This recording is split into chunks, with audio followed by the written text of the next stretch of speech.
कर्म और नसीब। प्रेरणादायक कहानी। बड़ा भाई मानता था कि लोगों की मदद करनी चाहिए, सेवा भाव और रखना चाहिए, सबसे अच्छे से पेश आना चाहिए और जब जब मौका मिले दान देना चाहिए। छोटा भाई मानता था कि जीवन एक ही बार मिलता है, इसलिए उसे खुलकर जीना चाहिए। जो भी मन हो वह करना चाहिए, नशा हो या डांस बार में जाना हो या और भी कुछ जिससे खुशी मिले वह हर काम करना चाहिए। दोनों भाई अपनी अपनी मान्यताओं के हिसाब से अपना जीवन व्यतीत कर रहे थे। बड़ा भाई जो भी कहीं कमाता उसमें बड़ी मुश्किल से गुजारा कर पाता था, क्योंकि वह जब भी मौका मिलता दूसरों की मदद करता था। वह सत्संग सुनने जाता, मेडिटेशन करता, वो जितना हो सके उतना सादा जीवन जीने की कोशिश करता। छोटा भाई गलत रास्ते और गलत तरीके से ज़्यादा धन कमाता और अपनी हर इच्छाओं को पूरी करता। दारू सिगरेट पीता, नाचने वालियों के साथ जाता, जितना संभव हो सके उतना ऐसा करता। बड़ा भाई अक्सर अपने भाइयों को समझाने की कोशिश करता कि वह अपने जीने का तरीका बदलने, वो जो भी कुछ कर रहे हैं वे अच्छे कर्म नहीं हैं। लेकिन छोटा भाई उसकी एक न बात सुनता, उल्टा बड़े भाई को ही अपना जीने का तरीका बदलने के लिए कहते। वे दोनों ही एक दूसरे की बात माने बिना अपने अपने तरीके से ज़िंदगी जीते रहे। एक दिन बड़े भाई को घर लौटते वक्त रास्ते में चप्पल में कील घुस गई, जो चप्पल को चीरते हुए उनके पैरों में घुस गई। उससे बहुत बड़ा दर्द हुआ। दर्द इतना ज़्यादा था कि वह ठीक से चल भी नहीं पा रहे थे, लेकिन फिर भी जैसे तैसे लड़खड़ाते दर्द सहन करते हुए अपने घर तक पहुंच गए। घर पहुंचने के बाद उससे बिल्कुल भी खड़ा नहीं जा रहा था। उसे बहुत प्यास लगी थी, लेकिन दर्द इतना था ज़्यादा था कि वह पानी का गिलास लेने तक की हिम्मत नहीं जुटा पा रहे थे। इसलिए अब वह बड़ा भाई या छोटे भाई आने की राह देख रहे रहे थे। थोड़ी देर बाद छोटा भाई घर आया। उसके चेहरे पर बड़ी सी मुस्कान थी, बहुत ज़्यादा खुश लग रहा था। छोटे भाई को देखते ही बड़े भाई ने उसे पानी मांगा। छोटे भाई ने ठंडा पानी बड़े भाई को पिलाया और उससे क्या हुआ उसके बारे में पूछा। बड़े भाई ने बताया कि उसके पैरों में कील घुस गई है। छोटा भाई भाई बड़े भाई को से बोला, देखिए आप इतना सादा और सच्चा भरा जीवन जीते हैं, बदले में आपको क्या मिला?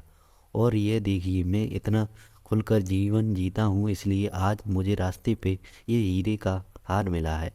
हमारे दोनों की परिस्थितियाँ यह साबित करती हैं कि मेरा तरीका सही है और आपका गलत है। बड़ा भाई बड़ा परेशान था, फिर भी वह छोटे भाई को समझाने लगा कि नहीं, उसी का तरीका सही है।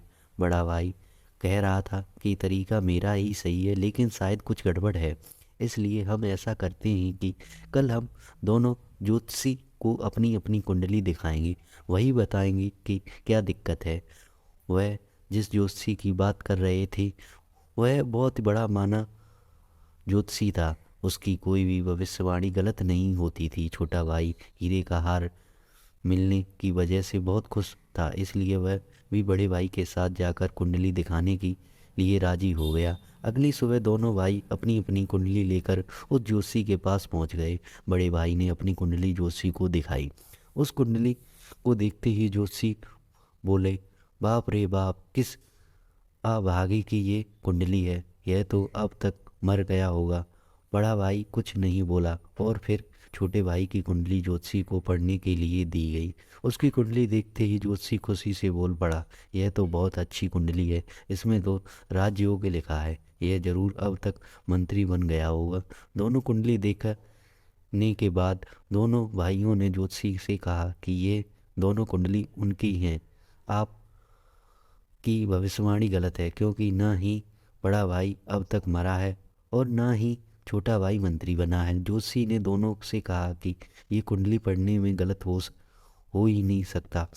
हाँ, अगर तुम्हारे कर्म कुछ ऐसे हो तो तुम्हारी कुंडली में लिखा बदल जरूर सकता है। जोशी ने पहले बड़े भाई को से और बाद में छोटे भाई से उनके जीवन जीने का तरीका और वह कैसे कर्म करते हैं उसके बारे में विगत से जाना।